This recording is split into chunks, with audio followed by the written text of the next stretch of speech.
بسم الله الرحمن الرحيم. السلام عليكم ورحمة الله تعالى وبركاته. في هذا الدرس سوف نتعرف بحول الله على كيفية إضافة مؤثرات صوتية جديدة إلى برنامج أدوب أوديسيون، وهذه المؤثرات الصوتية تسمى بالفلاتر. فقد نجد مثلا فلترا يحتوي على مجموعة من المؤثرات الصوتية، فهذه الفلاتر عندما نضيفها إلى البرنامج نجدها هنا في قائمة FA ثم في الأمر VST. الآن رغم ضغطنا على هذا الأمر VST فإنه لا يفتح لنا أي لائحة، لأننا لم نقم بعد بتركيب فلتر جديد إلى البرنامج. كي نقوم بتركيب الفلتر فمثله مثل أي برنامج ننصبه على الحاسب.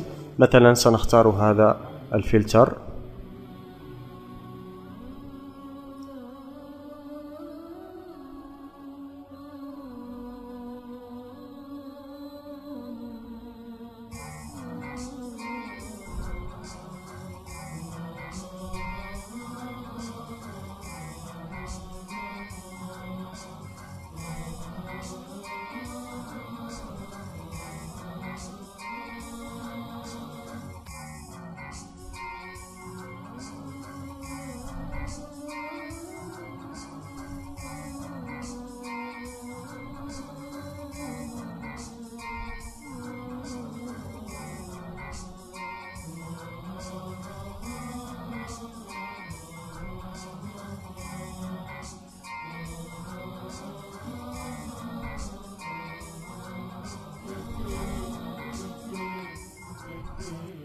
أعتذر على ذلك الصوت المصاحب لعملية التركيب. بعد تركيب هذا الفلتر نعود إلى البرنامج، ثم نضغط على قائمة FA، ثم نضغط على الأمر الأخير. بعدها أضغط على الزر أجوتي، ثم أذهب إلى الملف الذي يحتوي على الفلتر الذي قمت بتنصيبه، وهو هذا الملف، ثم أضغط على الزر OK. بعدها أضغط على هذا الزر لكي يقوم بالبحث عن الفلتر.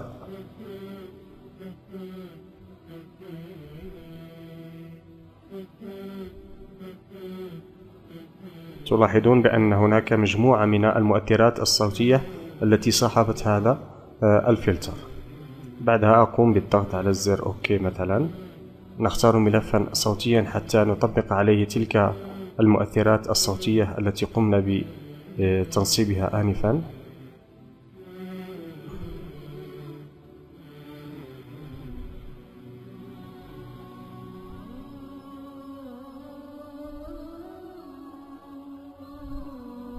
الآن نتجه إلى قائمة FA ثم الأمر VST.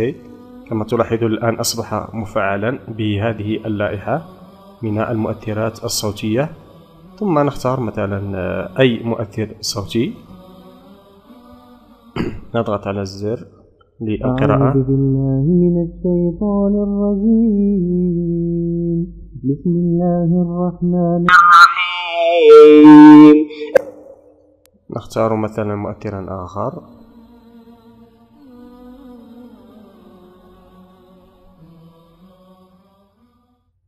أعوذ بالله من الشيطان الرجيم.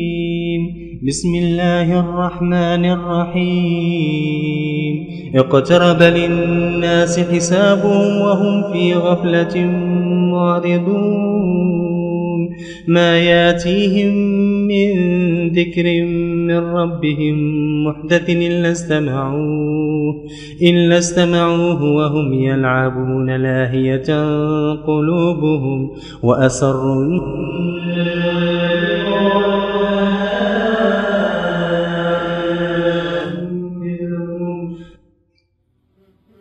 إذن هذه هي الطريقة لإضافة مؤثرات صوتية إلى برنامج أدوب أوديسيون، وقد تجدونها في بعض الأحيان مجانية، وقد تجدونها مؤدًا عنها في بعض الأحيان.